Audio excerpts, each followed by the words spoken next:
Hoje, o julgamento da humanidade. Eu estava em Nova York na manhã em que saiu o veredito do julgamento de Simpson. Ele estava acusado de ter matado a esposa e um amigo dela. Eu estava numa frutaria lanchonete na esquina da 216 Este com a 45. Os proprietários tinham colocado uma televisão enorme e havia muita gente aglomerada em volta para assistir o veredito final. Na realidade, os Estados Unidos praticamente pararam por 2 minutos. A expectativa era generalizada e o resultado do julgamento provocou as mais variadas reações. Os pais das vítimas choravam, sentindo-se impotentes diante do veredito que declarava Simpson inocente das acusações, enquanto Simpson respirava aliviado, alegando que a justiça tinha sido feita. No livro de Apocalipse, encontramos o anúncio de outro julgamento. Desta vez, é um juízo universal e de consequências eternas. Um dia, Lúcifer disse que ele estava certo e Deus errado. Bom, o Criador deu-lhe o tempo necessário para provar a validade de suas acusações e para esclarecer qualquer dúvida na mente das criaturas. Mas, finalmente, chegou o dia em que todas as acusações e seus resultados deverão ser julgados. No capítulo 14 de Apocalipse, no verso 6, o apóstolo João nos leva a contemplar essa cena crucial do grande conflito entre o bem e o mal, dizendo o seguinte: vi outro anjo voando pelo meio do céu, tendo um evangelho eterno para pregar aos que se assentam sobre a terra e a cada nação, e tribo, e língua, e povo. A pergunta é, quem é esse anjo e a quem simboliza? Ao longo de todo o livro do Apocalipse, são mencionados muitos anjos. Desta vez, João vê outro anjo. Este anjo, ou mensageiro, representa, segundo os comentaristas bíblicos, os servos de Deus empenhados na tarefa de proclamar o Evangelho. No Evangelho de São Marcos, capítulo 16, nos versos 14 e 15, diz que a missão de pregar o Evangelho foi dada por Jesus aos seus discípulos antes do Mestre partir. Quer dizer que hoje existe neste mundo um povo especial com uma mensagem especial para ser dada aos moradores da terra. A mensagem que estas pessoas proclamam encontra-se justamente em Apocalipse 14, verso 7. Diz assim: temei a Deus e dai-lhe glória, pois é chegada a hora de seu juízo. Esta mensagem é de suma importância porque é o anúncio do dia do acerto de contas. Finalmente chegou a hora do julgamento. Quando o juízo terminar, todo o universo saberá, sem sombra de dúvidas, quem estava com razão: Satanás ou Cristo. Lá nos céus, há muito tempo atrás, Lúcifer acusou a Deus de ser tirano, arbitrário e cruel. Acusou de estabelecer princípios de vida que nenhuma criatura poderia cumprir e, portanto, de não merecer mais adoração nem obediência.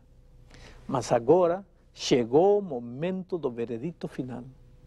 A história encarregou-se de acumular as provas. Os livros serão abertos e o juízo começará. A Bíblia está cheia de afirmações que confirmam a existência de um juízo para a raça humana. Observe algumas delas. Em Eclesiastés, capítulo 12, no verso 14, encontramos o seguinte: porque Deus há de trazer a juízo todas as obras, até as que estão escondidas, quer sejam boas, quer sejam más. Veja também o que diz Atos 17, verso 31. Porquanto Deus estabeleceu um dia em que há de julgar o mundo com justiça. E finalmente mais um verso, em 2 Coríntios, capítulo 5, verso 10. A palavra de Deus diz: porque importa que todos nós compareçamos perante o tribunal de Cristo, para que cada um receba segundo o bem ou o mal que tiver feito por meio do corpo. Mas agora, querido, a grande pergunta é: quando acontece o juízo? Como saber o tempo exato em que esse julgamento terá início? Se nosso destino eterno está em jogo, não deveríamos preocupar-nos em estudar a profecia a fim de estar preparados para aquele dia? Já dissemos que para compreender as profecias do Apocalipse é preciso conhecer bem o Velho Testamento. Isso porque no Apocalipse muitos detalhes proféticos do Velho Testamento cobram sentido. No Apocalipse está o maravilhoso final da história que começa no Gênesis. Portanto, para saber quando começa o juízo que o Apocalipse menciona, é preciso rever a história bíblica.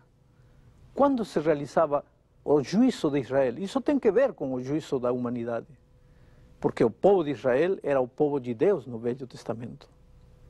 Segundo o Mishnah, que é a coleção dos escritos judeus, o juízo de Israel começava no primeiro dia do 7º mês, com a festa das trombetas, e terminava no 10º dia com a cerimônia da expiação. Até hoje, esse dia é denominado Yom Kippur, que significa literalmente dia do juízo.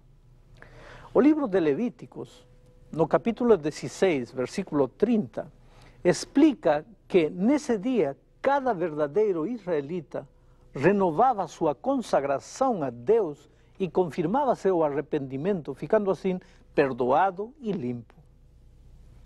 Nesse dia também, o sumo sacerdote de Israel efetuava a limpeza ou purificação do santuário, com sacrifícios de animais.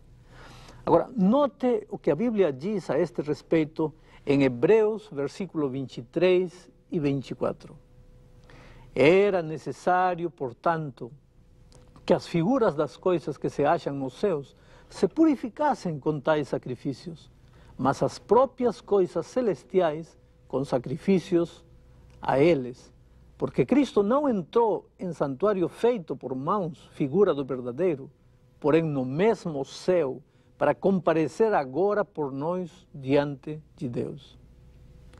Se você analisar com cuidado esta declaração bíblica, chegará à conclusão natural de que existe um santuário lá nos céus e que o santuário terreno do povo de Israel era apenas uma cópia do verdadeiro santuário que está nos céus.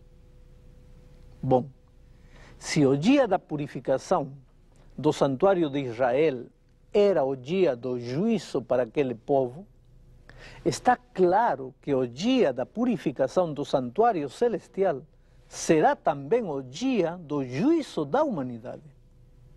Mas quando acontecerá isto? Se descobrirmos essa data, teremos descoberto a data do início do julgamento do planeta em que vivemos. Não é fascinante isto? Agora vem algo que surpreende. A Bíblia contém uma profecia quase desconhecida pela humanidade. Se você tiver uma Bíblia em casa, é só conferir. Essa profecia está registrada em Daniel 8, versículo 14. E diz assim, Daniel 8, 14, diz o seguinte: até 2300 tardes e manhãs, e o santuário será purificado. Esta profecia não pode se referir à purificação do santuário de Israel, porque essa purificação era realizada a cada ano. Aqui se está falando da purificação do santuário dos céus. E isto é confirmado pela própria Bíblia em Hebreus capítulo 9, nos versos 25 e 26. Isso quer dizer que se descobrirmos quando termina esta profecia, teremos descoberto o dia da purificação do santuário celestial, ou seja, o dia em que começou o julgamento dos seres humanos. Em primeiro lugar, é preciso ter em mente que em profecia, um dia equivale a um ano. Para saber então quando termina esse período de 2300 anos, é preciso saber quando esse período começa. Esta profecia foi revelada ao profeta Daniel com a seguinte advertência. Vejamos o que diz Daniel 8, 26. A visão da tarde e da manhã é verdadeira. Tu, porém, preserva a visão, porque se refere a dias ainda muito distantes. E Daniel acrescenta no verso 27, eu, Daniel, enfraqueci e estive enfermo alguns dias, e espantava-me com a visão, e não havia quem a entendesse. Enquanto Daniel orava, ele pediu que Deus lhe revelasse o significado da profecia. Então o anjo apresentou-se novamente ao profeta. Vejamos o que ele diz em Daniel capítulo 9, versículos 23, 25 e 27. No princípio das tuas súplicas saiu a ordem, e eu vim para te declarar, porque és muito amado. Considera, pois, a coisa e entende a visão. Sabe e entende. Desde a saída da ordem para restaurar e para edificar Jerusalém, até a ungido príncipe, haverá 7 semanas e 62 semanas, e ele fará firme aliança com muitos por uma semana. Na metade da semana fará cessar o sacrifício.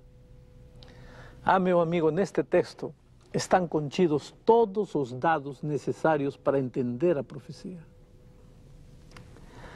Perceba que o período profético de 2300 anos começa quando saiu a ordem para restaurar e edificar Jerusalém.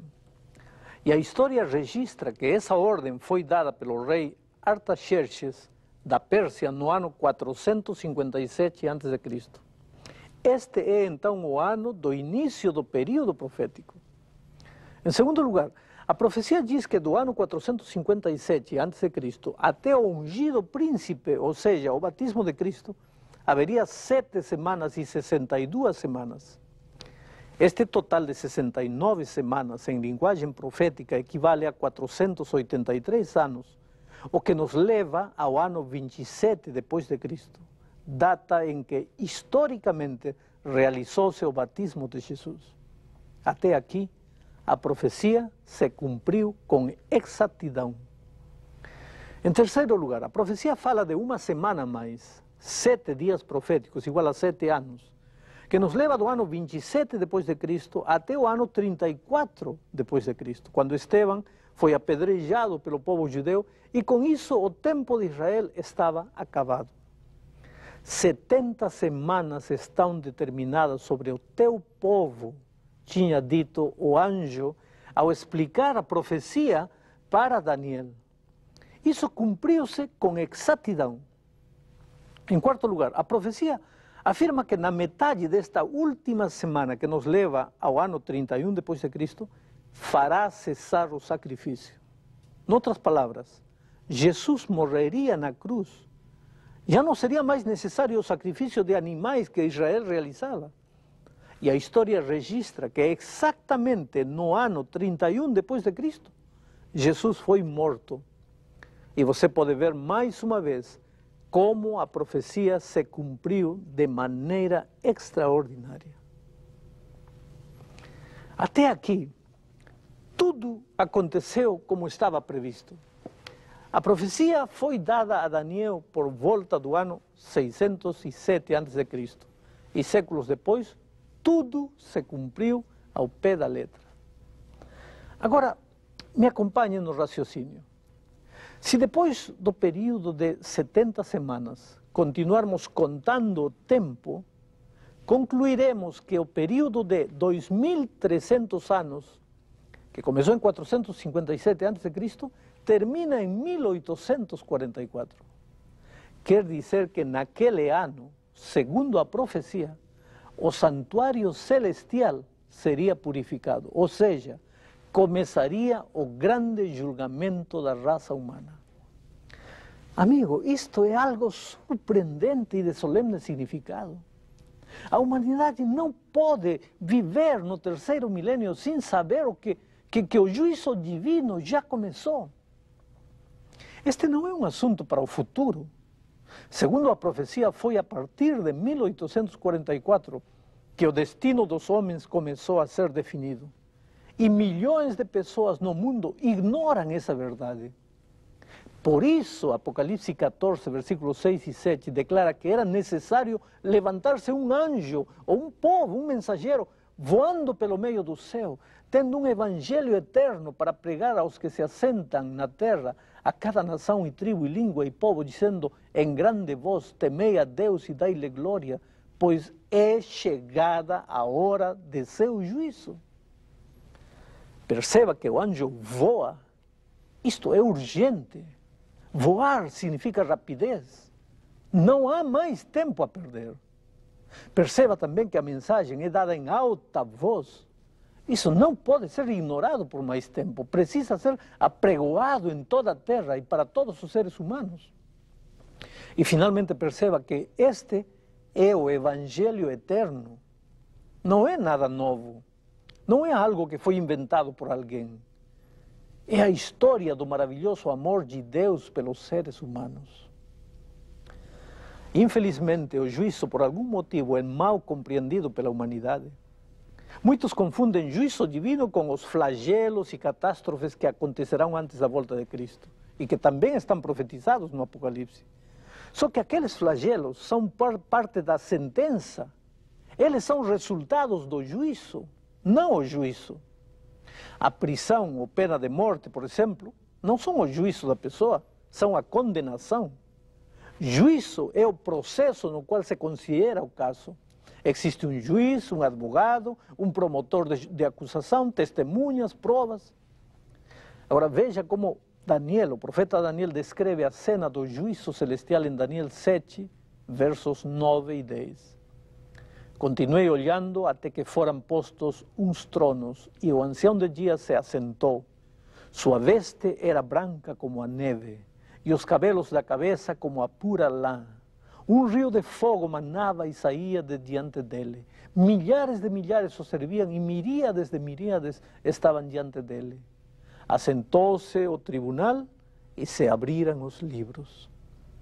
Note bem, aí estão o juiz e também os livros. Agora, confira como o juízo é descrito em Apocalipse 4, verso 1. Olhei, e eis não somente uma porta aberta no céu, como também a primeira voz que ouvi dizendo, sobe para aqui e te mostrarei o que deve acontecer depois destas coisas. Depois de que coisas? Depois que a porta for aberta, claro. E quando é que a porta foi aberta? Bom, no santuário de Israel, a porta que levava do lugar santo ao lugar santíssimo era aberta cada ano, no dia da expiação, que era o dia do juízo. E com relação ao santuário celestial, é dito em Hebreus 9, 24 e 26 que Cristo não entrou em santuário feito por mãos, porém no mesmo céu, ao se cumprirem os tempos, se manifestou uma vez por todas para aniquilar pelo sacrifício de si mesmo o pecado. Quer dizer que em 1844, a porta entre o lugar santo e o lugar santíssimo, lá nos céus, no santuário celestial, abriu-se para que Jesus pudesse iniciar a purificação do santuário, o julgamento. E quando essa porta se abriu, veja o que João viu em Apocalipse 4, 2. Imediatamente eu me achei em espírito, e eis armado no céu um trono, e no trono alguém sentado. Depois, João descreve a cena ao longo de todo o capítulo 4 de Apocalipse. Ali são mencionados o trono de Deus, rodeado dos querubins, um arco-íris em cima do trono e em volta 24 pequenos tronos, onde se assentam 24 anciãos que declaram o seguinte: Tu és digno, Senhor e Deus nosso, de receber a glória, a honra e o poder. Agora, não são semelhantes esta declaração com a do anjo do Apocalipse 14, verso 7, que proclama, temei a Deus e dai-lhe glória, pois é chegada a hora de seu juízo? Anjos no céu e homens na terra confirmam que a glória pertence unicamente a Deus. E sabe por quê? Porque alguém quer usurpar essa glória. Depois de descrever então a cena, João continua da seguinte maneira. Vamos ver o que diz Apocalipse 5, verso 1. Vi na mão direita daquele que estava sentado no trono um livro escrito por dentro e por fora, de todo selado com 7 selos. Está vendo? Aí está montada a cena. O tribunal está instalado. Segundo a profecia, isso aconteceu em 1844. E no presente momento, a humanidade está sendo julgada. Qual é o assunto em pauta? Qual a acusação? Quais os argumentos? Quem é o acusador? Quem é o advogado de defesa? Quem são as testemunhas e quem é o juiz? A cortina vai se abrir e o conflito dos séculos vai ser desvendado.